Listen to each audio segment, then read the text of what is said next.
जब भारत के बड़े बड़े अर्थशास्त्र के ज्ञाता जैसे कि रघुराम राजन ने कहा था कि भारत की जीडीपी अगर 2023 और 24 में 5 दशमलव तक पहुंच जाती है तो यह एक बहुत बड़ी बात होगी। उस समय सभी गणितों और अर्थशास्त्र को धता बताकर भारत ने 2023 की तीसरी तिमाही में जीडीपी ने सारे अनुमान ध्वस्त कर दिए हैं।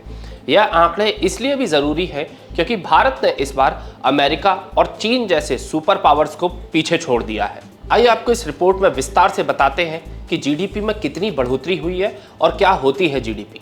नमस्कार, मैं अनिकेत दीक्षित स्वागत करता हूं आपका यूबीई न्यूज में, जहां हम सिर्फ खबरें नहीं लाते बल्कि उनका बारीक और सटीक विश्लेषण भी करते हैं। लोकसभा चुनाव से ठीक पहले भारतीय अर्थव्यवस्था के मोर्चे पर बेहद अच्छी खबर आई है। गुरुवार को केंद्र सरकार ने चालू वित्त वर्ष 2023 और 24 की तीसरी तिमाही अक्टूबर-दिसंबर में जीडीपी के आंकड़े जारी कर दिए, जो इस बात के संकेत दे रही है कि भारत की अर्थव्यवस्था तेज गति से आगे बढ़ रही है।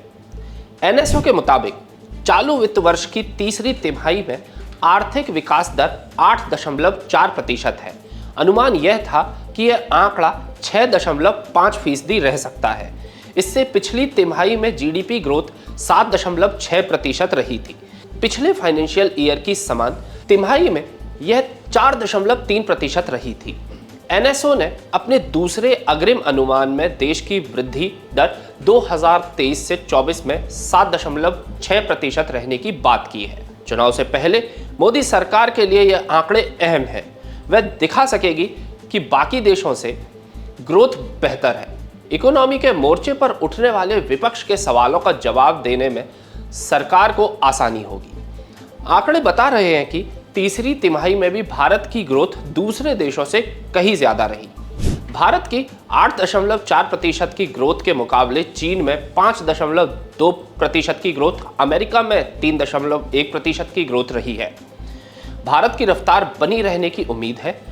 आईएमएफ जैसी संस्थाओं का अनुमान है कि मौजूदा वित्त वर्ष में अमेरिका, जापान, चीन जैसे देशों से बेहतर ग्रोथ भारत की होगी। पीएम नरेंद्र मोदी ने देश की तेजी से बढ़ती अर्थव्यवस्था को लेकर खुशी जाहिर की है।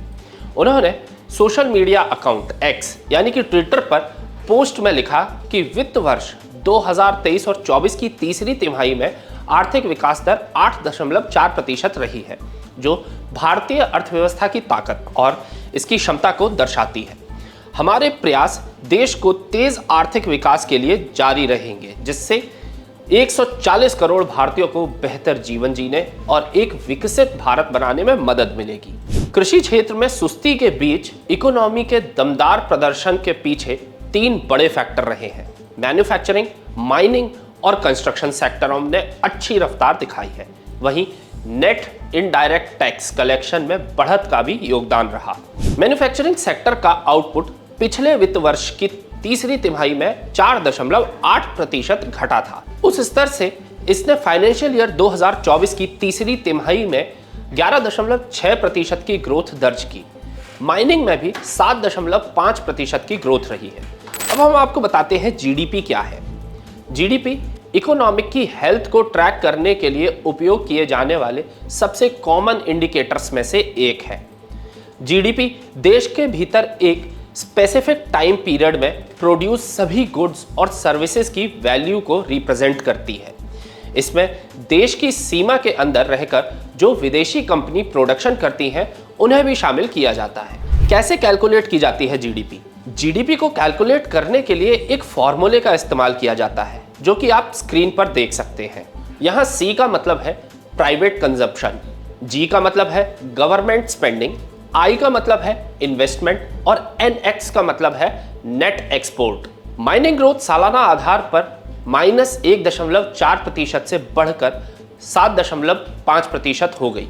मैन्युफैक्चरिंग ग्रोथ सालाना आधार पर -4.8% से 11.6% हो गई। कंस्ट्रक्शन ग्रोथ सालाना आधार पर बिना किसी बदलाव के 9.5% पर रही है। तो यह थी हमारी आज की एक खास रिपोर्ट। आपको हमारा यह कार्यक्रम कैसा लगा? अपने विचार जरूर साझा करें। अगर वीडियो पसंद आए तो इसे लाइक, शेयर और हमारे चैनल को सब्सक्राइब जरूर करें। यूबीई न्यूज़ आपके लिए लाता रहेगा देश विदेश से जुड़ी खबरें। तब तक के लिए धन्यवाद।